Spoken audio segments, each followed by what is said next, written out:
equipe do cerimonial. Convidamos para o início deste painel o servidor do STM, Dinomar Miranda dos Santos, que atuará como mediador.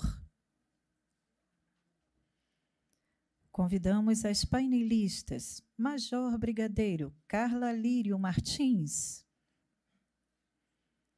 Capitão de Mar e Guerra Maria Eliane Alencar Rocha Borges e a Capitã Luana Pereira Carneiro.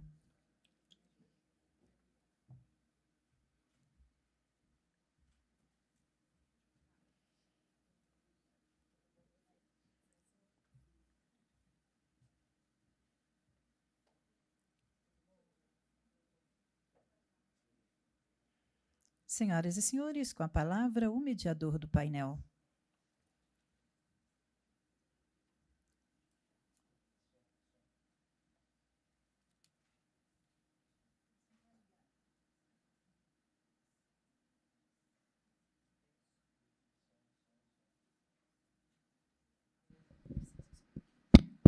Agora sim. Gente, boa tarde a todos, tudo bem? É um prazer enorme estar aqui hoje, a convite da doutora Mariana. E a doutora Mariana me disse assim, Dinomar, eu quero um talk show. Sem formalidades. Tá bom, então vamos bater um papo. Tá lindo aqui. Tá? Gente, que honra receber as nossas convidadas. Aqui está dizendo que eu passei 20 anos nas Forças Armadas, na FAB e no EB. 20 anos não é pouca coisa. Eu me sinto ainda parte das Forças Armadas. E a gente vai trazer um tema muito interessante, que quais são as perspectivas para a Marinha, no Exército e na Aeronáutica, das mulheres, das suas oficiais, dos sargentos e também dos soldados. Mas antes, doutora Mariana, eu tomei a iniciativa de contextualizar. Por quê? Tudo que existe nas Forças Armadas, que ocorre nas Forças Armadas, é uma consequência da nossa sociedade. Né? Nós somos consequência da sociedade. Se há discriminação, se há não equidade de gênero, é questão da sociedade. Se há eu não sei se vocês já perceberam, mas um dos grandes julgamentos, dos maiores julgamentos que tem no Superior Tribunal Militar é a questão do uso de drogas, que é o artigo 290. Por quê? Porque lá fora também há um uso exagerado. E isso reflete aqui dentro das Forças Armadas. Lembrando que vocês receberam um papelzinho aí para um sorteio, né? Olha, cuidado, que isso aí é um iPhone 16 Pro. Né? Gente, vocês ficaram sabendo de um céu demitido essa semana?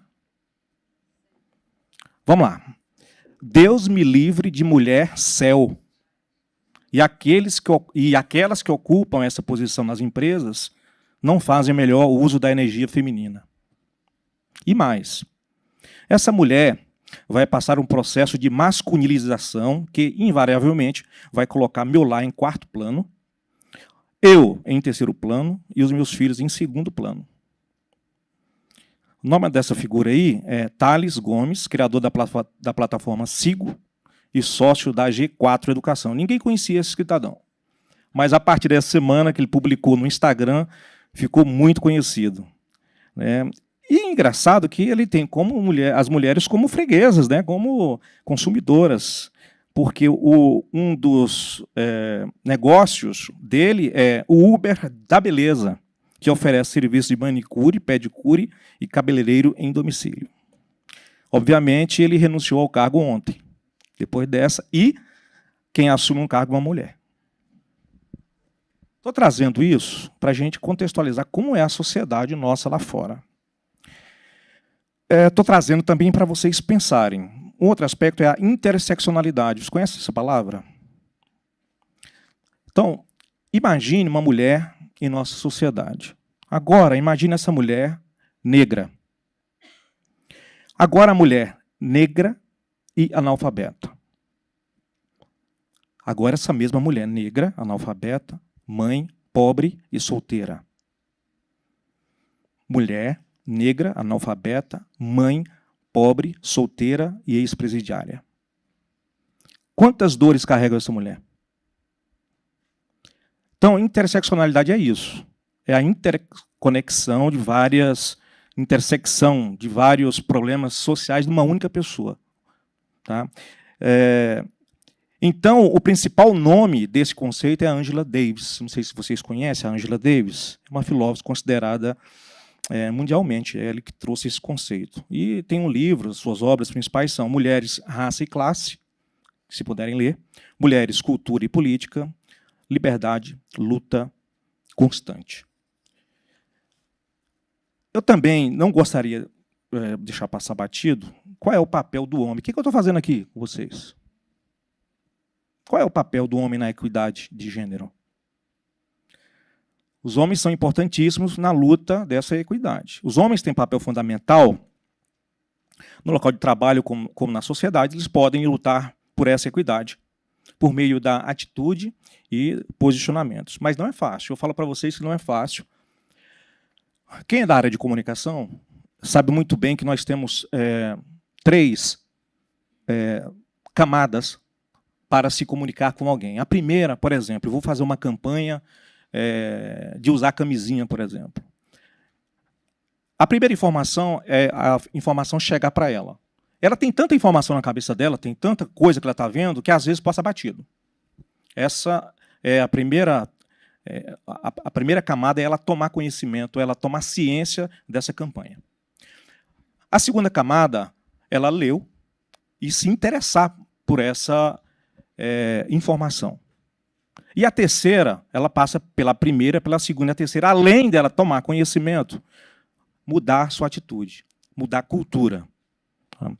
Quando eu falo o papel do homem nessa questão da equidade, justamente passa por isso. O que vocês estão fazendo aqui é trazendo essa primeira camada, a segunda camada, para chegar em nós homens nessa terceira camada. Como a gente vem de uma sociedade machista, ela é complicada, porque eu tenho uma filha de 21 anos e tenho minha esposa. Estamos casados há 30 anos já. É difícil, eu me pego, às vezes, em algumas situações muito delicadas. E esse papel aqui é importante, porque os homens podem contribuir para a equidade de várias formas. Por exemplo, reconhecer os privilégios, combater a violência contra a mulher, não da boca para fora, né? Não em questão de comunicação. Apoiar a progressão das mulheres em todos os meios. Então, aí eu trouxe aqui, os homens podem apoiar e incentivar as mulheres no local de trabalho, facilitando sua progressão na carreira. Dividir os trabalhos domésticos. Falar sobre o feminismo. Eu não posso falar, porque eu não tenho lugar de fala. É uma coisa de vocês, mas eu posso falar sobre. Não no papel de vocês, mas falar sobre. Né? Influenciar o círculo dos homens a debater o tema, né? E se tornar um modelo positivo. Então, a gente pode, sim, falar sobre essas questões. E, trazendo esse tema para a nossa atividade de hoje, eu trouxe 3 oficiais de altíssimo gabarito das Forças Armadas, da Marinha, do Exército e da Aeronáutica. Eu gostaria de apresentar a senhora. Eu já conheço a senhora de muito tempo, pela mídia, viu? Só está pensando que a gente não conhece, a gente conhece. Lê muito e torce muito pela senhora. Tá? Major Brigadeira Médica Carla Lírio Martins. A Major Brigadeira Carla ingressou nas Forças Armadas em 1990. Foi promovida ao posto de brigadeiro em 2020. E a mídia toda publicou e foi a maravilha. É especialista em medicina aeroespacial, hematologia, hemoterapia e possui pós-graduação em vigilância sanitária, epidemiologia e em desenvolvimento gerencial na gestão de serviços de saúde. Atuou como médica do 1º Esquadrão do 10º Grupo de Aviação, Esquadrão Póquer, em Santa Maria. Integrou o Grupo Clínico de Esquadrão de Saúde da Academia da Força Aérea, a AFA, a Base Aérea de Fortaleza, o Departamento de Ciência e Tecnologia Aeroespacial, DCTA, e o Hospital da Força Aérea do Galeão. Foi diretora da Casa de Gerontológica Brigadeiro Eduardo Gomes, diretora do Hospital Central da Aeronáutica, subdiretora de Saúde Operacional da Direção de Saúde da Aeronáutica e diretora do Hospital da Força Aérea do Galeão. Ela é a oficial, a primeira mulher promovida ao generalato na Força Aérea Brasileira. É uma honra.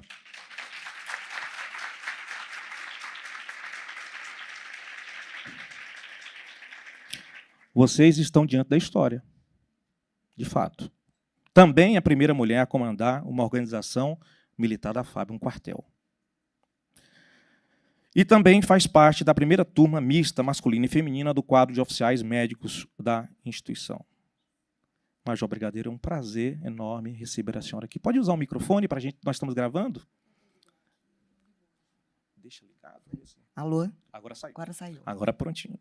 Muito obrigada. É um prazer enorme receber a senhora aqui no Superior Tribunal Militar, na Justiça Militar da União, e sendo exemplo para pares, subordinados.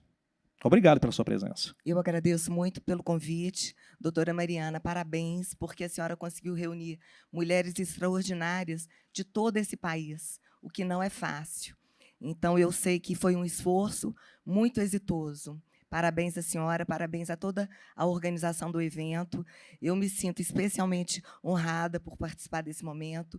Eu acho que o que a gente está fazendo aqui faz parte de todos esses caminhos, esses passos do primeiro, do segundo e do terceiro, que é discutir assuntos que são de extrema relevância e também acompanhar o que a sociedade espera de nós. Essa evolução social. É isso que a sociedade espera. Então, a gente está aqui demonstrando o que é possível. E, dentro da interseccionalidade, eu acho que os exemplos positivos eles inspiram muito. Então, a soma também de conquistas, de vitórias, e isso inspira que outras mulheres se enxerguem e se sintam aptas, capazes também de perseguir um caminho exitoso aí de sucesso, tanto profissional quanto pessoal. Muito obrigada pelo convite. Vamos apresentar as outras convidadas também, daqui a pouco eu volto com a senhora. Vou apresentar a capitã de mar e guerra, Maria Eliane Alencar Rocha Borges. A senhora é pernambucana? Recifense? Muito bem. Salgueirense. Estou falando isso porque eu vi o seu currículo, estava na UFPE, eu morei lá em Recife 13 anos. Gosto muito da terra, viu? Muito mesmo. Ela é coordenadora geral de assistência social do Departamento de Saúde e Assistência Social do Ministério da Defesa. Bacharel em Serviço Social pela Universidade Federal de Pernambuco. Possui especialização em terapia de família pela Universidade Cândido Mendes. Entrou na Força em 1997, no ingresso no quadro auxiliar feminino de oficiais da Marinha do Brasil. Curso de Estado-Maior para oficial intermediário, curso superior de oficiais. Desde 1997, como oficial da Marinha, desempenhou funções afetas à área de assistência social nas seguintes organizações militares: Comando do 5º Distrito Naval, Escola de Aprendizes Marinheiros de Santa Catarina, Presídio da Marinha, que é o único presídio que nós temos, né? O Exército não tem, a Aeronáutica também não tem. Serviço de Veteranos e Pensionistas da Marinha, Diretoria de Assistência Social da Marinha, experiência no planejamento, gestão e execução de programas, projetos e ações de assistência social no âmbito e no contexto militar. É organizadora de obras literárias e autora de publicações acadêmicas sobre o tema assistência social no âmbito militar. Comandante, será que o microfone da senhora está aberto? Será que os nossos técnicos... Funcionou o puxão de orelha. Foi bem aqui de leve, mas funcionou. Bem-vinda, boa tarde, viu? Boa tarde a todos. É um prazer muito grande compor esse painel, porque essas experiências, eu sempre falo, histórias vividas e contadas são muito mais gratificantes do que aquelas lidas. Então, acho que esse momento aqui é importante para isso, para que possamos trocar, possamos compreender as dinâmicas diferenciadas das forças, porque cada uma tem sua peculiaridade, mas a realidade social é a mesma, né? Nós somos reflexos da sociedade. E muito feliz de ter conhecido a doutora Mariana, né? A senhora é famosa nas Forças Armadas. É um anjo, né? Trazendo essa sua empolgação com esse tema que é tão discriminado, né, dentro dos ambientes, não apenas militares, mas nos ambientes civis. E lhe conhecer e ter tido a oportunidade desse convite para participar desse painel, assim, é um prêmio muito grande para mim. Tá? Então, assim, estou muito feliz, espero assim, poder compartilhar e contribuir aqui com o painel e com todos aqui os presentes. Tá? Muito obrigada. Nós também estamos muito felizes com a presença da senhora, o Superior Tribunal Militar, e lisonjeado com a presença da senhora, viu? E, do meu lado, Não é tenente mais não, é capitão, viu? Colocaram aqui tenente. Vou puxar a orelha de quem colocou você tenente. Isso é sagrado das suas armadas. Rebaixar de posto? Não pode. Capitão Queció Luana Pereira Carneiro, bacharel em Serviço Social pela Universidade Federal do Rio Grande, ou melhor, Rio de Janeiro. Mestre em Ciências Militares, oficial do posto de capitão do Exército desde 2016. Serviu no Hospital Central do Exército, que é um hospital grande, entre 2017 e 2021. No Comando Militar da 1ª Região Militar no Rio de Janeiro. Também, agora, na Diretoria de Assistência ao Pessoal aqui em Brasília. Seja bem-vinda. Será que seu microfone está aberto? Vamos ver, né? Vamos testar. Acho que sim. Muito Boa bem. tarde. Seja bem-vinda, viu? Muito obrigada. Me sinto muito lisonjeada e honrada de estar aqui. Primeiramente, obrigada, doutora Mariana. Não tem como descrever o imenso prazer de estar aqui. E, assim, ao mesmo tempo, a grande responsabilidade de falar em nome da Força, porque temos também muitas outras oficiais com competências semelhantes ou superiores também. E eu tentarei, da melhor forma possível, falar sobre representar a nossa força, tá? E, a respeito do posto, por favor, não chame a atenção de ninguém. A culpa é minha, porque eu tenho um lado um pouquinho cético, assim, né? Minha mãe costuma chamar de São Tomé, porque eu primeiro esperei aguardar sair a publicação, que realmente, Luana Pereira Carneiro, capitão. Aí sim, agora sim. E, obviamente, não conciliei essa data da publicação com a organização da senhora e não avisei a tempo. Aí, numa conversa, num bate-papo com a Camila, só para te avisar, é que agora eu sou capitão. Ela, poxa, capitão, desculpa, ela deu todas as desculpas possíveis, então não puxa a orelha de ninguém, por favor. Aqui tem que ser chamada a atenção sou eu mesma, pelo meu lado cético de só acreditar vendo quando cantar o nome lá no boletim. Então, agora sim, capitão, Luana, mas sem milindre algum de ter o posto ainda de tenente, tranquilamente. E a minha expectativa é da gente poder trocar informações a respeito das nossas forças. Espero estar à altura, mas se não estiver, a gente melhora, a gente aprimora ao longo do tempo. E mais um desejo meu, se puder. Claro, a casa é sua. O meu desejo. Evento como esse é muito importante.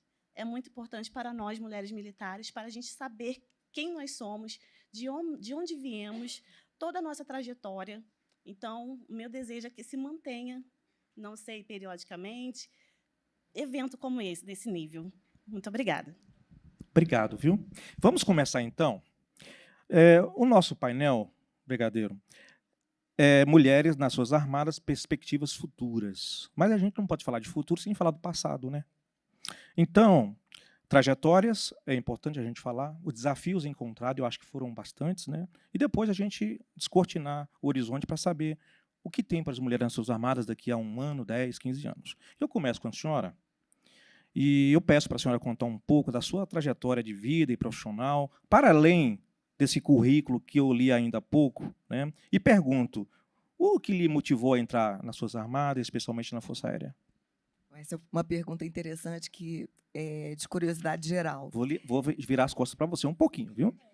Na verdade, eu tinha 24 anos, estava para concluir o meu curso de medicina, e já naquela época eu tinha necessidade de me inserir no mercado de trabalho e uma instituição que eu julguei que fosse me oferecer oportunidades de crescimento. E foi isso que eu encontrei na Força Aérea Brasileira, e muito mais. Eu encontrei uma carreira que me desafiou, que me impulsionou, que me fez ser uma pessoa melhor e uma profissional também melhor. Então, o que eu buscava naquela época era a oportunidade de trabalhar com condições dignas e com possibilidades de crescimento. Eu acho, e tenho certeza absoluta, que 1990 não era 2024. Então, as coisas eram muitíssimo diferentes. E eu pergunto, os desafios foram diversos, mas alguns nos marcam muito. O que marcou a senhora, principalmente no início de carreira, que eu acho que foi muito difícil? A minha trajetória ela tem pioneirismos, porque eu vim primeiro. E eu tenho certeza que essas mulheres todas que estão aqui, que já estão vindo na sequência, já encontram um caminho mais desbravado. Na Força Aérea Brasileira, as primeiras mulheres entraram em 1982. E elas faziam parte do corpo feminino de oficiais e de graduadas. Então, eram mulheres que foram inseridas no ambiente masculino, principalmente masculino, porque o ambiente militar não tinha mulheres naquela época, e elas poderiam progredir na carreira até tenente-coronel. Não chegaram a comandar. Agora, a minha turma foi a primeira turma de homens e de mulheres, foi a primeira turma mista. Ou seja, o nosso concurso foi um concurso público, na esfera nacional. Eu me lembro ainda, eu morava nessa época no Rio de Janeiro, e era o estágio do Vasco tomado de pessoas. Eu falei, eu preciso só de uma vaga para passar. Eu queria passar. E foi, de fato, o que aconteceu. Então, foi o grande desafio primeiro meu, foi o concurso. E, nesse concurso, os requisitos estabelecidos, os parâmetros eram semelhantes para homens e mulheres. Então, o que a Força Aérea deseja de um médico? Que ele tenha tais e tais habilidades, tais e tais capacidades. Então, foi um concurso com igualdade de oportunidades. Equidade nada, né? Equidade foi vindo no decorrer desse caminho, né? Porque a natureza ela não dá saltos. É um sistema, né? Isso. As instituições que são seculares, como Forças Armadas, Igreja, que tem uma cultura interna forte, Sim. É um elefante para dar um passo, né? Exatamente. E tem que ter paciência, às vezes. Tem que ter paciência. Tem que ter, sobretudo, coragem, humildade. A gente precisa de contar com assessoria, com outras pessoas. Estratégia também é uma palavra interessante, né? Objetivo, foco. A estratégia, o que eu acredito que faça muito parte da estratégia é a capacitação continuada, porque a gente não pode parar. A gente tem que sempre buscar adquirir novas habilidades, novos conhecimentos, e que isso se transforme em atitude. A gente aprende isso na escola. A gente tem que transformar aquilo que a gente aprende em atitude, ou seja, ter iniciativa, saber comunicar os resultados, apresentar resultados. Então, a confiança ela vai chegando, ela vai sendo conquistada ao longo do tempo. Comigo foi isso que aconteceu. Eu sou médica, né? E o médico, por si só, ele já traz consigo uma autoridade na palavra. Isso já é decorrente até da profissão Há uma inicial. facilidade, né? Há uma facilidade. E aí esse caminho foi se descortinando para mim, as oportunidades foram surgindo, todas elas eu aproveitei. Todas elas eu não tive medo, eu sabia que a capacitação e os objetivos eles iam sendo galgados aos poucos e que eu teria muito apoio, muita ajuda, como de fato tive durante todo. Eu não cheguei aqui sozinha. Então, comigo vieram inúmeras pessoas, mais jovens, mais modernas, mais antigos, homens e mulheres que estiveram ao meu lado e continuam ao meu lado até hoje. Ser pioneiro não é fácil. Né? Ser pioneiro não é fácil. Não é fácil. Então, eu vou te contar uma coisa. Sim, à vontade. Quando eu entrei na Força Aérea, nossa turma era de médicos, eram em torno de 20 mulheres e 20 homens. Bastante equilibrado.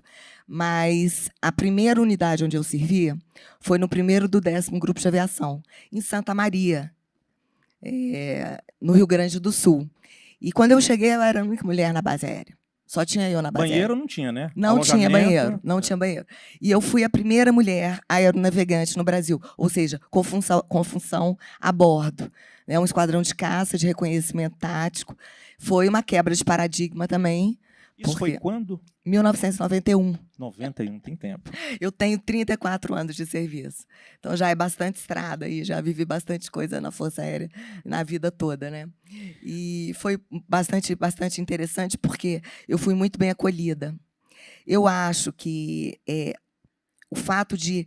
Aqui a predominância são civis, são militares, mas existem alguns civis. Né? Eu acredito assim, que a carreira militar é uma carreira muito bem estruturada, desde o início. Então, tanto a progressão nessa carreira, ela é baseada, claro que na antiguidade, no decorrer do tempo, mas também no mérito. O mérito ele vem com a apresentação dos resultados, com a entrega de resultados. E também existem valores que são muito sólidos na carreira militar. E isso, eu sinto que comigo favoreceu o meu acolhimento. Então, eu fui, por exemplo, trabalhar no esquadrão de homens, só tinham homens. Eu era a única mulher. Mas valores como, por exemplo, a capacidade de trabalhar em equipe. Isso favorece. Na Força Aérea, faz parte da nossa identidade. Esses valores não são simplesmente palavras retóricas, nada.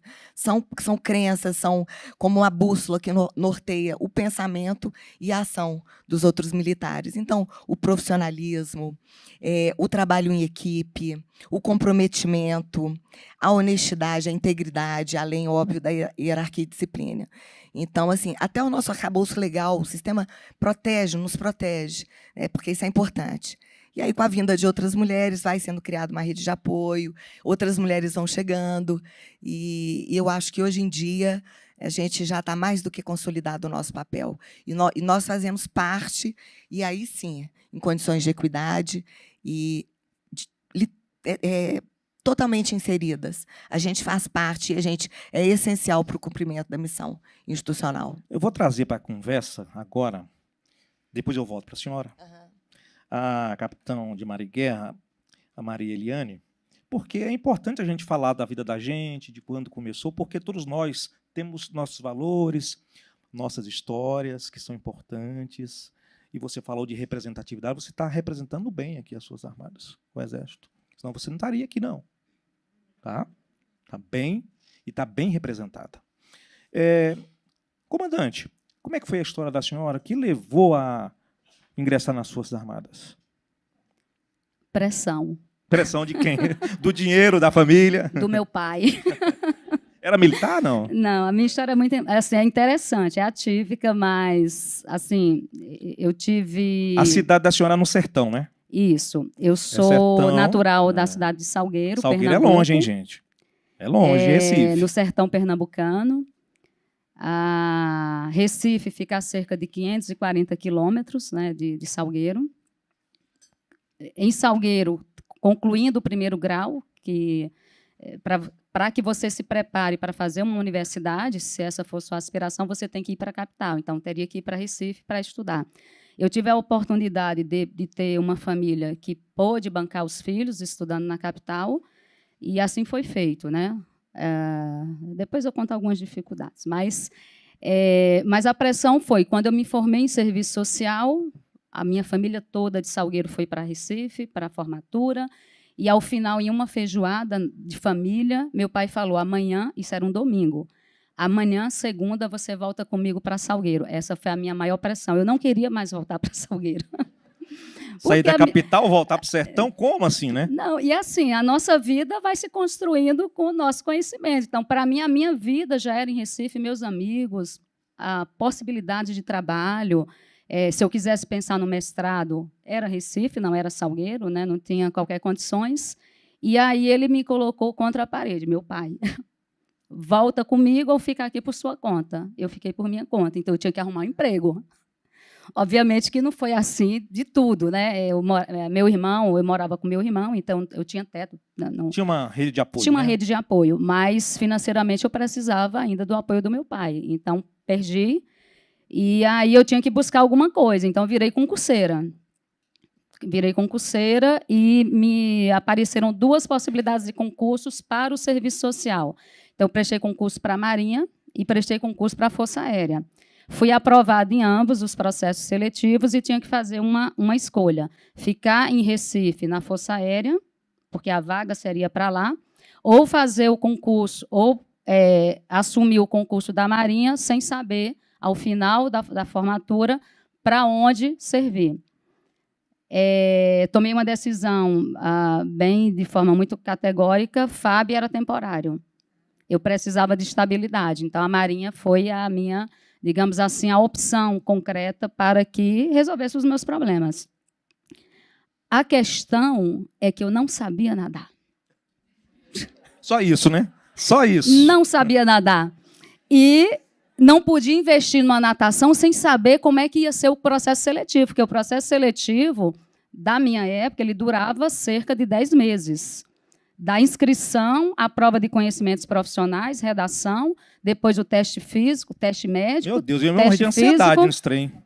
Morria. Isso, depois a prova oral, depois a apresentação de documentos, entrevista, para sair o resultado final do processo. Mas eu não sabia nadar. Então, vou fazer a prova de conhecimentos profissionais, redação. Se eu for aprovada, eu me preparo para a prova de natação. Fui aprovada. Fiquei com cerca de 45 dias para aprender a nadar. Aprendi. Né? Então, a pressão faz com que você mude para conseguir aquilo que você quer. E aí você que tem que dizer qual é a tua capacidade, né? Até onde você consegue ir. Ninguém pode falar isso por você. E fiz todo o processo. Passei na prova, fui chamada para a segunda etapa, que é o exame físico, fui reprovada. No peso, eu estava abaixo do peso. Eu tinha, à época, 49 quilos. A tabela existente, à época, para a minha altura, eu tinha que estar com 55 quilos. O médico da junta me chamou no Hospital Naval de Recife e falou: você tem 15 dias para engordar 6 quilos e aí eu te libero para fazer a prova física. Eu engordei 7 quilos. Então, a Marinha, ela tem um valor muito especial para mim, porque ela foi muito procurada, eu briguei muito por essa vaga. E aí, assim, deu tudo certo, não me arrependo e faria tudo de novo. Mas quando você chegou, já tinha mulheres da Marinha, né? Que a Marinha foi pioneira? Foi pioneira, né? Sim. Foi quando que começou as mulheres na Marinha? Em 1980 foi permitida as oportunidades para mulheres ingressarem, oficiais e praças, e a primeira turma de praças e oficiais é de 1981. Eu tenho uma particularidade, que é a minha turma, que é de 1997, que foi a última turma que entrava pelo quadro auxiliar feminino de oficiais. Na minha turma, quando eu cursei no centro de instrução, eram 27 mulheres. Nós não eram turmas mistas. Então, a minha foi a última turma a formar no quadro auxiliar feminino de oficiais. Em dezembro de 97, após a nossa formatura, esse quadro ele foi extinto e nós migramos para o quadro técnico, que abre mais janelas, abre mais possibilidades de ascensão profissional. Mas nós já estávamos aí, as nossas pioneiras que permitiram todo esse processo. Então, quando eu cheguei na Força, nós já tínhamos as pioneiras há quase 2 décadas, há 16 anos já, labutando e abrindo aí as possibilidades para que a gente tivesse, digamos assim, uma vida um pouco mais natural, né? A nossa chegada às organizações militares já não assustavam, né, as tripulações, a gente já fazia parte do processo. Você contou a história de como entrar, os desafios que você teve e a coragem, né, e a força que você demonstrou para poder agarrar essa sua vaga. E depois de vestir a farda da Marinha, como foi lá dentro? Assim, você se lembra assim, dos principais dificuldades, aquilo que lhe marcou, aquela dificuldade, assim, cara, né, não era para eu estar aqui? Olha, a minha maior dificuldade foi a primeira organização militar, mas não por preconceitos por ser mulher. Era a questão da distância. Apesar de eu ter tomado essa decisão de entrar para a Marinha, sabendo que após o curso de formação a gente pode ir para qualquer lugar do território nacional, mas a gente acha que vai ser ali pertinho de casa, né? Ali no Nordeste, pelo menos, né? Então, e nas opções que eu coloquei à época, acho que o Rio Grande do Sul foi uma das minhas últimas opções. E eu fui exatamente lotada no comando do 5º Distrito Naval, na cidade de Rio Grande, no Rio Grande do Sul. Completamente longe do Nordeste? De tudo. Frio? Frio. Olha, eu fui conhecer o frio no Rio de Janeiro, para você ter uma ideia. Então, Rio Grande me assustou pelas questões de clima, né? O nordestino não está acostumado com frio. O nosso frio é uma jaqueta jeans, né? Se tem algum nordestino aqui, é jaqueta jeans, né? Então, uma bota, talvez ali meio cano, né? Mas, assim, o inverno do Rio Grande do Sul, ele assim, não existe. Não existe. E isso me assustou. Isso me assustou. Eu pensei em pedir baixa. Pensei em pedir baixa. Mas aí você olha para trás, todo o esforço que você fez para conseguir estar onde você estava, concorrendo a 2 vagas em território nacional. Então, fala, não vai ser o inverno que vai me assustar. E aí você se adequa, né? A cultura também me assustou, mas você também se adequa, porque a Marinha, as Forças Armadas, elas fazem isso, né? Elas nos integram de maneira muito natural na sociedade que você vai servir. E as pessoas respeitam muito as Forças Armadas, pelo menos nas localidades menores, nas cidades menores. Eles nos respeitam, a sociedade nos respeita, tem um carinho muito grande pelo militar. E pela militar, isso é muito mais diferenciado, né? Agora, em termos de carreira, eu, em março deste ano, completei 27 anos de serviço efetivo. Eu só tive um episódio de carreira. Temos os nossos aborrecimentos, naturalmente, isso faz parte, né? Mas sofri, sim, um assédio, eu diria que por discriminação, mas foi algo muito passageiro, que não me trouxe sequelas, porque você tem que buscar meios para não fraquejar e fazer com que aquilo não lhe derrube. E o motivo, e eu tinha os meus colegas, homens e mulheres, que davam um suporte muito forte para que você pudesse, digamos assim, gerenciar aquele caos, e foi por pouco tempo, né? Isso facilita também essas questões. Mas a questão de ser mulher e nordestina foi, no meu juízo de valor, os motivos que levaram àquela perseguição, porque não existia um outro motivo para aquilo.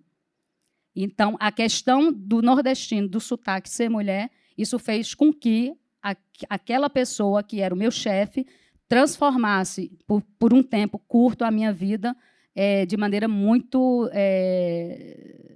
ruim, muito ruim. Mas a gente tem uma instituição que quem faz ela somos nós. E ele era apenas um nesse processo. Eu tinha vários outros que faziam com que o processo fosse diferenciado. Então, isso faz com que a gente consiga mudar o rumo e o prumo dessa discriminação. Comigo deu certo, né? E creio que deu certo porque, principalmente para os mais modernos aqui, especialmente os recém-ingressos nas forças, né, conheçam a instituição. Não existe outra forma de vocês serem blindadas contra atos ilegais sem conhecer a instituição. Conheçam a instituição, conheçam as regras, conheçam as normas, saibam dos seus deveres, conheçam os seus direitos. Isso faz uma diferença muito grande para a tomada de decisões. E aí a gente consegue ficar, digamos assim, mais forte para falar, ó, isso eu não aceito. E aí não é quebrar a disciplina, não é quebrar a hierarquia, é mostrar que a instituição existe e que tudo está escrito. E que o que não está escrito precisa ser reescrito ou precisa ser escrito de maneira diferenciada. Mas é isso. Eu fico muito emocionado e agradecido pelo seu depoimento. Muito forte. E que vai, inclusive, dar força para quem está começando agora. É um depoimento de confiança na instituição. Né? E tem uma frase que diz que o sertanejo, antes de tudo, é um forte. Né? Eu acho que isso lhe cabe bem. Deixa eu chamar para a conversa Luana, que está aqui quietinha no meu canto. Luana, e você? Como é que entrou no Exército, hein? Me conta a sua história. Bem, em primeiro lugar, antes de ser do Exército, eu tive a honra também de fazer parte da FAB. Ah, essa jogada tá difícil. É FAB, Exército. Justamente. Eu acho que a FAB é uma fábrica para o Exército, ou vice-versa, não sei. Então, meu primeiro contato com o militarismo foi na FAB. Digamos que de uma forma não pretensiosa, não era um sonho estar ali, era uma necessidade. Eu havia me formado em 2011 como assistente social na UFRJ, e sempre tinha como foco passar em concurso a nível federal. Esse era o meu objetivo central. Então, estava naquela pegada de concurseiro, todos os domingos, praticamente fazendo prova, muitos estudos, muitos papiros. E, dentro dessa jornada de concursos, tinha a inscrição para o quadro QECOA, Eu nem QCO da FAB, né? Não seria o QCO. Ele ainda era temporário. Ah, sim. Não era de carreira à época, até porque não tinha concurso de carreira na época, que foi o ano de 2012. Eu fiz o concurso, na verdade, em 2011, para ingressar em 2012. E era um concurso como se fosse de carreira. Era todo esse processo, inclusive, de 10 meses, perto de 10 meses. Porque se eu fiz a prova no mês de agosto? Sim, agosto de 2011, eu ingressei, na verdade, incorporei em maio de 2012. Então, foi um processo lento, era a nível nacional, que era a etapa de prova, teste físico, exame de saúde lá no HFA. Enfim, eram muitos processos ali, teste psicotécnico, enfim. E ainda era majorada, ainda tinha essa questão. Era majorada, eram 36 vagas para serviço social ao todo, sendo 14 para o Rio de Janeiro. Obviamente, como uma boa carioca, queria permanecer no Rio de Janeiro. E daí, como majorada, tinham 36 na minha frente, que passaram. Então, eu estava lá no, nem sei dizer, 60 e alguma coisa. E, enfim, deixei para lá. Só que aí, no decorrer do processo, as pessoas vão desistindo, né? Porque N motivos e também por ser temporário. E acabou que, mais uma vez, cantaram meu nome. No dia da inscrição, foi visto que duas candidatas que passaram não se apresentaram no CAA, lá em BH. E aí, no final do dia, daquele dia de inscrição, recebi a ligação. Olha, você é a próxima, tem interesse? Claro que eu tenho interesse. É claro, concurso, eu não vou jogar fora essa oportunidade. Tá, tudo bem, mas a vaga que temos é para Pirassununga. Eu, o quê? Pirassununga? Nunca ouvi falar, mas tudo bem, estou dentro. Vamos embora. Então, tá tudo bem, você tem um prazo de 36 horas para se apresentar. E tinha que se apresentar já com enxoval. Ainda tinha isso. O pessoal que já sabia de todo o processo, que já estava dentro das vagas, já tinha se preparado, ou seja, já foi sabendo todas as canções militares, já foi bisurado, né? Bisurado. E eu cheguei lá, nossa, meu Deus do céu. Enfim, nem quero recordar muito da forma que eu cheguei. Mas cheguei e eu me lembro como o dia de hoje foi um dia muito feliz, chegar ali no CAA, subir aquela ladeira lá com a mala sozinha, sem ajuda Salvador, né? Salvador? Não, nesse caso foi em Belo Horizonte. Belo Horizonte. E foi uma experiência muito gostosa, estava curtindo, enfim.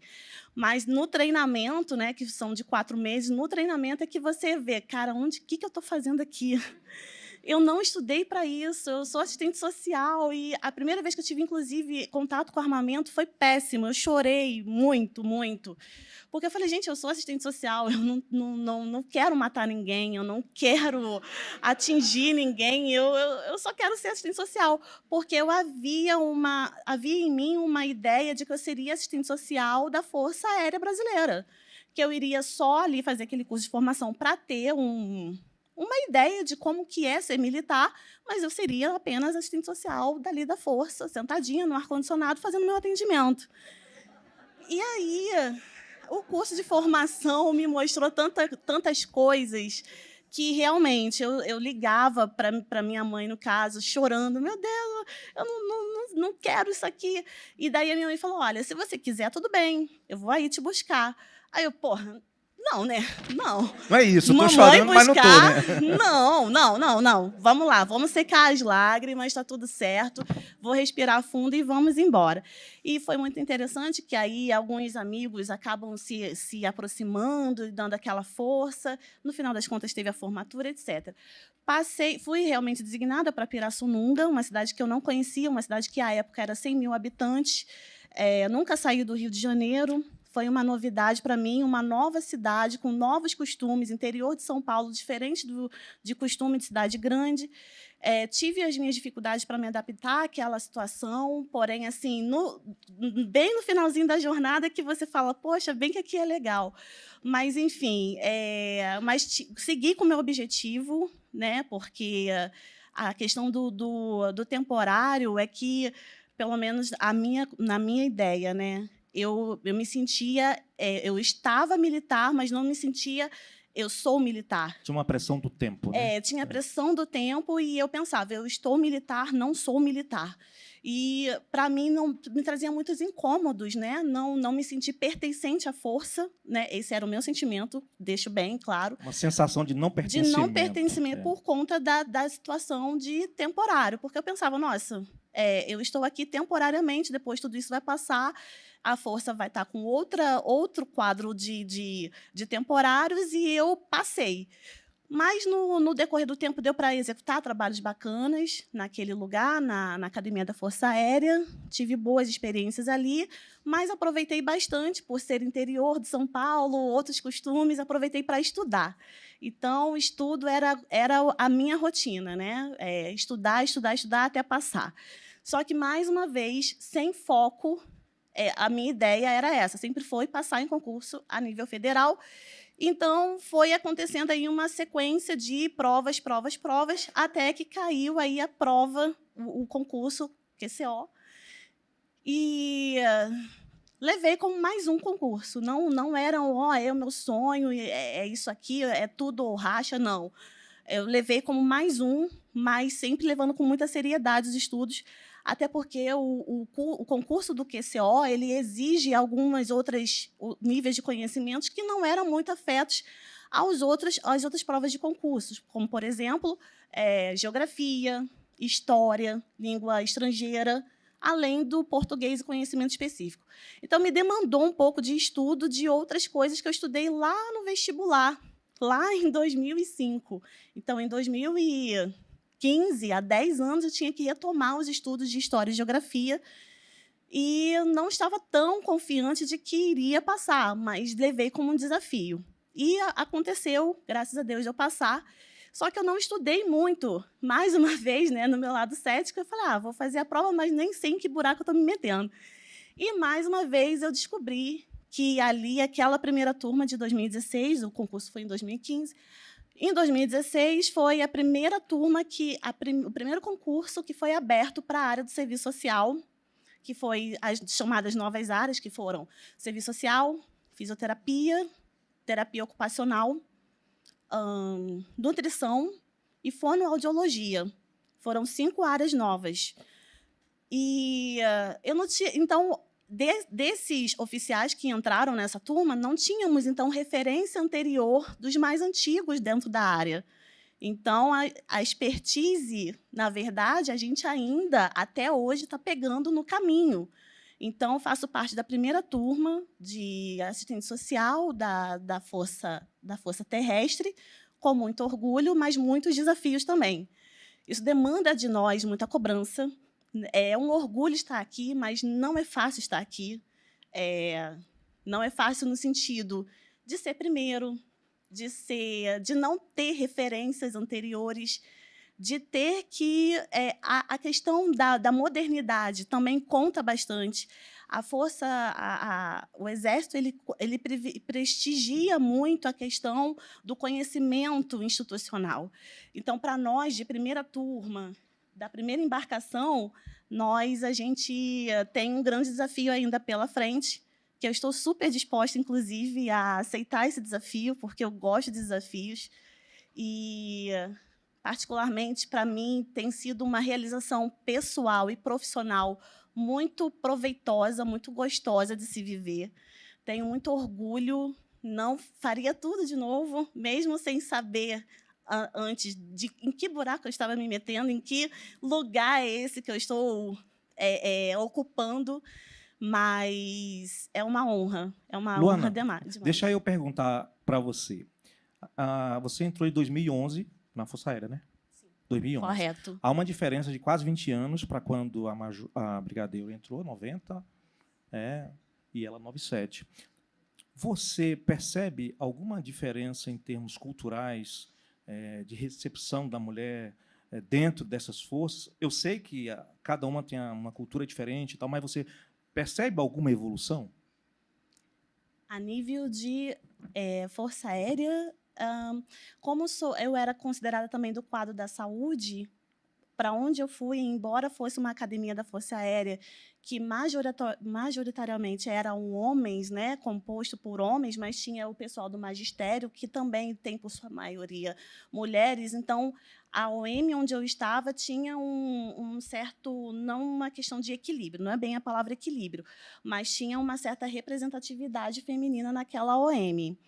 Então, a aceitação não foi, eu não senti resistência. Não senti resistência porque já havia um preparo por conta daquelas mulheres que já ocupavam aquele espaço, como, por exemplo, as da área do magistério, muitas médicas haviam ali também, enfermeira, técnico de enfermagem, enfim, psicólogas, nutricionista, que era da própria fazenda. Então, na recepção, eu não senti essa resistência. O choque, né? Uma resistência. Isso. No Exército, sim. No Exército, eu vejo que somos bem menores dentro do universo em que eu circulo. Ainda me sinto minoritária. Engraçado que o Exército é 1992, a primeira turma, né? 1992, justamente por isso. Justamente por isso. Justamente por esse motivo, somos poucas ainda com bastantes entraves, mas somos poucas. Brigadeiro, eu vou fazer uma pergunta, inclusive pegando carona na fala e na palestra da Nívia, né, Nívia? Que foi uma brilhante palestra, estava quietinho ali só ouvindo você, tá? Ela trouxe algumas nuvens de palavras, de perguntas que ela fez a diversos militares do Exército, da Aeronáutica, mulheres, né, sobre algumas questões relativas à participação da mulher nas suas armadas. E ela me trouxe, né, duas: desejo de ser valorizada e o desejo de ser reconhecida. É isso? As principais. Pergunto para a senhora, o que é ser valorizada dentro da Força Aérea? A senhora falando como mulher. O que é ser valorizada? Desejo de ser valorizada. Eu penso que a primeira pessoa que eu desejo que me valorize sou eu mesma. Eu não consigo imaginar, enxergar esse olhar de outras pessoas se eu mesma não me julgar uma pessoa capaz, produtiva, positiva, com atributos, né, que merecem ser assim, servir até como inspiração. Então, assim, o desejo, eu acho, de ser valorizado, ele, para mim, nunca foi um motivo de um pensamento, não. Eu procurei fazer tudo com muito cuidado, da melhor forma que eu podia fazer com as ferramentas que eu tinha à época. Procurei me capacitar. E a valorização por outras pessoas, isso veio no decorrer. Foi consequência. Mas não partiu assim, não foi um objetivo de vida. Meu objetivo foi outro, foi trabalhar bem, ser feliz. E isso tudo assim já me traz muita autoestima. Minha autoestima é boa. Sim, eu percebo que a senhora tem a estima bem elevada, né? Mas isso é bom, é ótimo. Tem que ser. E aí dificilmente vem uma pessoa que vai te derrubar, né? Como tentou acontecer, porque a gente se constrói também com valores sólidos. Eu acho que é por aí. E qual era o outro? A outra é reconhecimento, né? Reconhecimento. O reconhecimento, ser reconhecida. Eu acho que isso vai muito do mérito. O reconhecimento também externo, ele vem de acordo com a entrega do trabalho. Isso também vem de forma natural. E eu acredito que eu vejo, né, isso eu sei, que nós, na carreira militar, a gente valoriza muito o mérito, a meritocracia. E as nossas promoções, a maior prova disso são as nossas promoções. Então, tem a antiguidade, tem o tempo de serviço, mas tem o mérito, tem o desempenho. Né? E por meio desse mérito, as promoções elas podem ocorrer ou somente por antiguidade ou por mérito. E ao generalato já é diferente. Então, ela vem de forma sucessiva, gradual. É importante ressaltar que, da mesma forma, para homens e mulheres, isso é muito interessante, assim como também o salário. A gente sabe que isso não acontece em muitas outras profissões, em outros países também não, mas nas Forças Armadas, sim. E ao generalato, não. Ao generalato já é uma escolha. E essa escolha ela tem a ver, e também eu acredito que seja um grande exemplo, do reconhecimento do trabalho prestado. Eu vou... Ai, meu Deus do céu. Tá bom, eu vou ler isso aqui, daqui a pouco eu vejo. Eu vou fazer uma pergunta como jornalista para a senhora, deixar a senhora uma saia justa. Tá? Ah, Jesus. Aqui na Justiça Militar da União, no primeiro grau, se passa por concurso público e nós temos uma representatividade de mulheres bem maior do que aqui no STM. E exatamente, a primeira instância tem diversas mulheres. Tem quantas? 10 mulheres. Na primeira instância? De 39 temos 10. Excelente. Agora, aqui na Superior Tribunal Militar, nós temos 15 ministros e uma mulher. E há uma reclamação da ministra, justamente, de que quando há uma escolha, não por concurso, mas uma escolha, né, política, as mulheres são preteridas. E ela seria um exemplo disso. Ela não. O STM e os tribunais, os demais tribunais também têm a mesma configuração. Eu pergunto para a senhora, nas suas armadas, principalmente para chegar ao oficialato ou então em postos mais elevados, oficial superior, também há esse tipo de quesito? Ao generalato é a escolha, Uhum. mas com base também no mérito, com base no conceito, que precisa ser um conceito muito bom ao longo dos anos. Não pode ter um fator demeritório. A pergunta é bem mais clara. A senhora vê discriminação para a escolha de mulher para sair oficial general, ou outros cargos de maior importância? Essa seria a minha questão. Sim. Vamos falar de representatividade? Eu gostei muito do que a Luana falou, porque ela disse que no Exército ela ainda sentiu um pouco mais de resistência. Na verdade, o Exército foi a última força a incorporar as mulheres nos seus quadros. E essas mulheres ainda não alcançaram o generalato, o que vai acontecer em breve. A Marinha foi a primeira, foram 2 almirantes, a almirante Dalva também médica, e a Luciana Marrone, uma engenheira, que já estão na reserva, e depois a Força Aérea. Foram 32 anos de serviço. Assim como para mim, como para qualquer homem. Então, a escolha ela depende também desse desdobrar do tempo, da carreira. Em funções de liderança, de alta representatividade, no efetivo total, a Força Aérea, 20% do seu efetivo é composto de mulheres. O Exército é o que tem menos mulheres. Porém, tem muitas em cargo de direção. Eu até tenho um slide que apresenta os números, a gente pode procurar, e eu posso apresentar aqui, depois tem os números exatos do efetivo, do percentual feminino e do quantitativo de mulheres em função de liderança. A Marinha vem em segundo lugar e a Aeronáutica é a que tem mais mulheres. As mulheres elas foram bem-vindas, foram ocupando espaços, elas já estão presentes nas escolas de formação. Então, em todos os escalões, em todas as profissões, em todas as áreas. Aqui. Os números. Então, eu acho bastante interessante esse slide, porque são, na Marinha do Brasil, 8.169 mulheres, isso representa 11,7%, e 18 mulheres, aquele martelo ali, são os cargos de liderança. E a representatividade feminina é muito, muito importante, mulheres em cargos de liderança, porque são as lideranças que garantem o comprometimento da organização com aqueles objetivos traçados, planejados. Então, é a liderança que traça as normas, os regulamentos, que estabelece os requisitos, que garante o orçamento, que monitora os resultados. Então, é importante essa rede de apoio ser formada e é top-down. Precisa ter o direcionamento correto. Já na Marinha, aliás, no Exército, são 13 mil mulheres, 13.393. Isso representa 6,36%. E já há 24 mulheres em cargos de chefia, são mais organizações. Né? Mulheres capitão, majores, dos postos de capitão, de major. E na Força Aérea somos 14 mil, quase 15 mil mulheres, isso representa 21% da nossa instituição, e 20 mulheres em cargos de comando, direção e chefia, e eu sou uma delas. É isso. Obrigado pelos números. Importante para a gente saber, né? Pessoal, lembrando que vocês podem fazer perguntas para as 3, tá? A gente vai ter um pequeno momento aqui de 10, 15 minutos para a gente fazer perguntas. Eu acho que não tem censura, não, viu? Sabe que eu não censuro, não. Já chegou uma aqui meio pesada. Comandante, agora eu vou trazer a senhora para a palestra de novo. A senhora está no cantinho aí, mas a sertaneja fala forte. essa pesquisa que a Tenente Nívia fez, ela não pegou o pessoal da Marinha, né? Ela falou que não pegou. A senhora acha que também há essa ideia de falta de reconhecimento, falta de valorização dentro da força? Estou falando para as mulheres.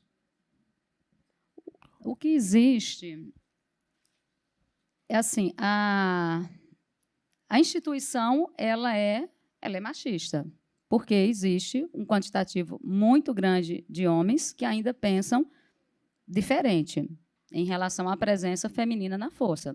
Essa é uma realidade. Agora, isso não significa ser um óbice impeditivo das relações acontecerem. E aqui a gente pode... Está aqui uma colega minha, a gente conversa muito, nós trabalhamos juntas. A questão que a Brigadeiro falou do reconhecimento é muito também da gente, ou seja, a gente fazer aquilo que precisa ser feito, mas porque a gente quer fazer, porque sabemos fazer, fomos, digamos assim, participamos de um processo seletivo, no meu caso, para ser assistente social da Força, sou militar, mas a minha formação técnica de assessoria é na área do serviço social, então eu preciso dar o meu melhor, eu preciso assessorar aos meus chefes da melhor maneira possível, e isso ele é um processo que é gradativo. Agora, não podemos ficar em função disso, buscar esse reconhecimento. Ele acontece de maneira muito natural. Agora, esse processo de ingresso das mulheres na força, a gente pode aqui pontuar várias situações ainda desse preconceito existente, né? Não tem o preconceito assim, que não impede a presença. Mas a gente, em um almoço lá no restaurante do Ministério da Defesa, né, foi no dia que as 120 soldados fuzileiras navais se apresentaram lá no CIAMPA, né, no Centro de Instrução. Gente, que felicidade ver essas militares se apresentando, aqueles depoimentos emocionantes, aquelas famílias mostrando, nossa, que orgulho da minha filha, da minha neta, da minha sobrinha fazer parte de uma instituição que é secular, né? A gente tem uma história muito grande.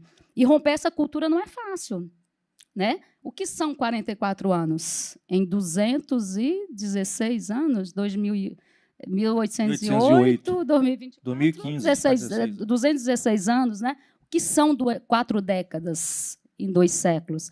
É nada. Mas o processo já iniciou. E é um caminho sem volta.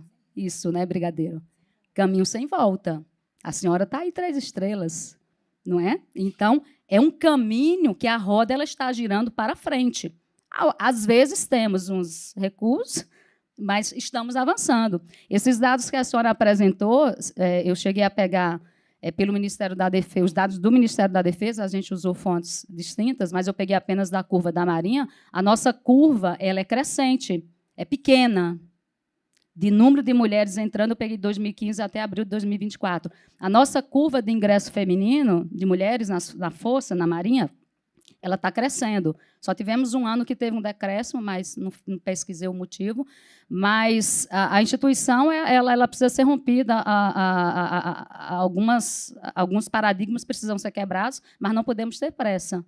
É um processo muito lento. Mas, voltando para os soldados, aí a gente super feliz lá no rancho do Ministério da Defesa, até emocionadas, porque, nossa, porque a gente pegou a primeira turma, 81, e rompemos o ciclo de todas as formas de oportunidades iguais com vocês, soldados. Não temos mais porta de oportunidade. Todas elas já foram abertas e já foram ocupadas pelas mulheres. Todas, sem exceção. E aí um colega nosso, estou falando de um militar jovem, estou falando de um militar, aquele militar lá do século passado, não, um militar que veste o cinza junto com a gente, que vibra com a instituição, e fez um comentário assim, sem qualquer sentido, né? Mas elas querem ser... se elas querem ser iguais, quem quer ser igual?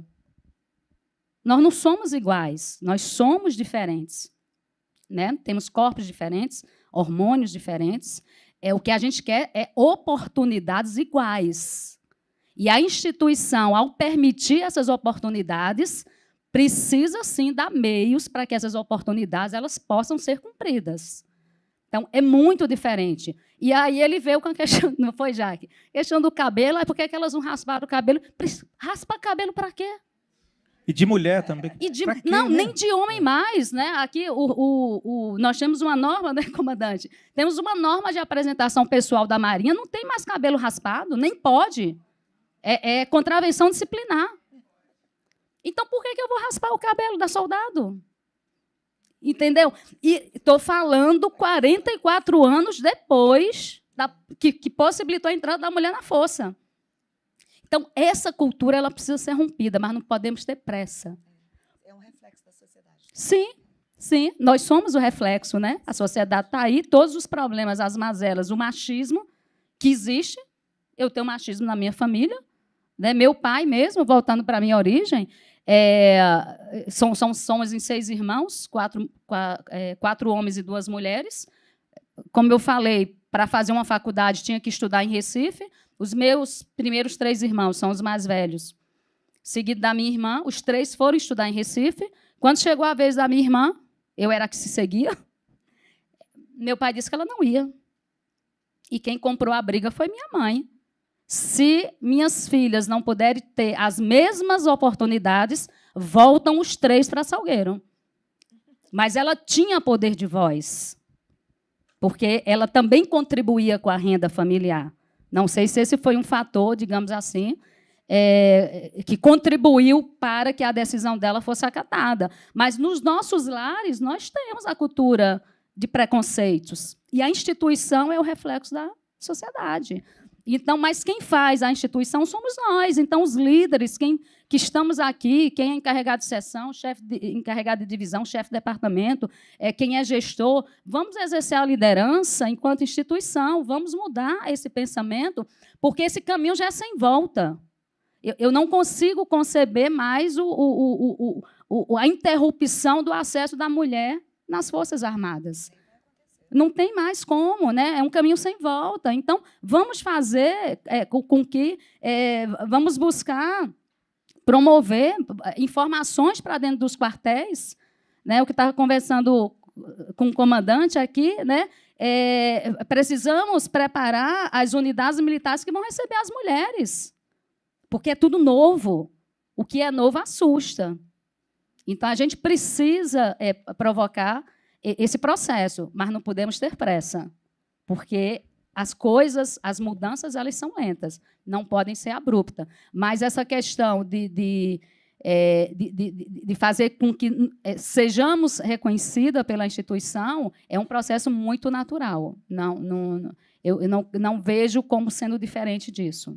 Pegando um gancho que a senhora está falando dessa entrada e dessa última porta aberta pelas marinheiras, né? Ou melhor, pelas soldados, alfaiataria navais, recentemente, agora nós temos o alistamento voluntário das mulheres. Luana, você acha que isso é o último bastião no Exército? Porque agora soldado pode ser mulher. Você acha que é uma estratégia interessante do Ministério da Defesa em abrir mais essa porta, pelo menos de forma temporária?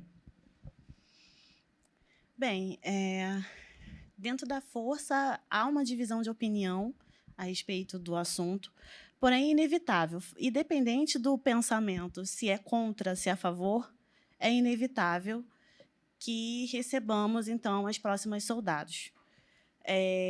Fato é que temos que nos preparar, com ou sem resistência, temos que realmente ter lugar digno para os soldados. Mas o que se é levantado é o seguinte: se os nossos próprios soldados não têm alojamentos suficientes e de forma assim mínima, com os mínimos, os básicos ali garantidos, como abarcar dentro do universo que já tem aí as suas restrições, seja por recurso, seja por administração.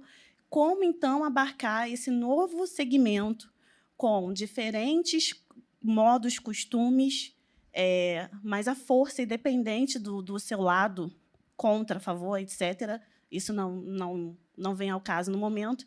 Fato é que a gente precisa se organizar, e estamos nos organizando, de acordo com o que venho acompanhando, organizando para recebê-las da melhor forma possível, né, com o mínimo necessário para que se haja ali a questão do respeito à mulher, também a questão do trato com as mulheres, como que vai se dar. Certamente, a experiência com as cadetes, que é recente, né, de 2017, lá na SpaceX, 2018 na AMAN, pode ser um protótipo, inclusive, porque certamente a AMAN teve de se reorganizar estruturalmente para recebê-las, seja por alojamento, seja por banheiro, seja por novos espaços. Então, eu entendo que ali foi um protótipo, inclusive, para a gente já entender como que vai ser a recepção desse novo segmento. E outras situações também que a gente está se deparando, inclusive a questão de preparar o nosso efetivo para ter muito conhecimento, acesso ao conhecimento a respeito do que é o assédio. Temos essa preocupação também, principalmente nós da DAP, a gente está preparando materiais para que seja disponível, aí, principalmente para os comandantes, para os adjuntos de comando, que também é o nosso principal elo, o elemento de ligação, que serão os militares também que vão lidar com com a inserção desse novo segmento nas tropas. Então, a gente está muito preocupado, inclusive, de atrelar a estrutura da força, que não é uma estrutura feita para a mulher, essa que é a verdade, por mais que haja adaptações, como houve lá no CEAVEX, para as novas instrutoras, as futuras instrutoras em aviação, como houve na AMAN, como há no próprio curso, em alguns cursos de formação. Também temos que pensar na totalidade, né, em todas as OMs, todas as organizações militares que receberão, então, as soldados. Então, não somente pensando na questão da estrutura de preparo, mas também arrisco em dizer, de mentalidade. Mentalidade, principalmente nesse quesito aí sobre assédio, seja moral ou sexual. Ótimo. E estamos chegando ao fim já, nem parece, né? E vou fazer a última rodada de bate-papo com as senhoras e depois vou abrir para o público fazer as suas perguntas e você já pode fazer as perguntas e ir passando para nós aqui, viu, gente? E só pergunta pesada, viu? Estou avisando. Brigadeiro, a senhora com a experiência de oficial general, assim, mais de 30 anos de serviço, que horizontes a senhora enxerga para as mulheres dentro das Forças Armadas nos próximos anos, nas próximas décadas? Eu enxergo os melhores horizontes. Eu diria que um céu de brigadeiro, que é aquele céu sem nuvem. E quais os motivos? Os motivos são vários, inclusive alguns já foram falados aqui. As mulheres soldados fuzileiros navais, o alistamento no ano que vem das soldados como voluntários, isso representa um ganho social inestimável. A dificuldade de infraestrutura, isso é superável, facilmente superável. A educação, ela faz parte, tem que ter.